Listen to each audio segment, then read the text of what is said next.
সফলতা চান, যে কোনো পরিস্থিতিতে সর্বোচ্চ বিশ্বাসটা, ভরসাটা রবের উপর রাখবেন। মানে আপনার টেনশন, মাথায় কোনো কাজ করছে না, তখন আপনার মনকে বুঝ দিবেন আমার রব যা করে সেটাই হবে, আর যেটা করবে সেটাতে আমি সন্তুষ্টি, আলহামদুলিল্লাহ। এই একটা কাজ করবেন। দ্বিতীয় নম্বর, জবানকে গুরুত্ব দিয়ে চলবেন। যাকে যে জবান দিবেন একবার, আমি তোমার সাথে আগামীকালকে 9টায় দেখা করব, 9টা যেন 9টা 10 না হয়, 9টাটা যেন এরকম হয় 8টা 40, 8টা 45, 8টা 50। এবার আপনি আপনার টাইমে গিয়ে উপস্থিত হয়েছেন, সে যদি 10টায় আসে তারটা সে জানে।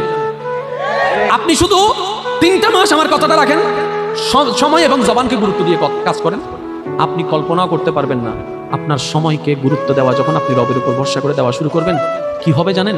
মনে করেন কোনো কারণে আপনি কাউকে একটা জবান দিয়েছেন, আমি আগামী 2 মাসের ভিতর তোমাকে টাকাটা দিব, কিন্তু কোনো কারণে আপনি পারছেন না, আপনার রব আপনাকে সাহায্য করে ওই 2 মাসের ভিতর টাকা দেওয়ার ব্যবস্থা করে দিয়েছে।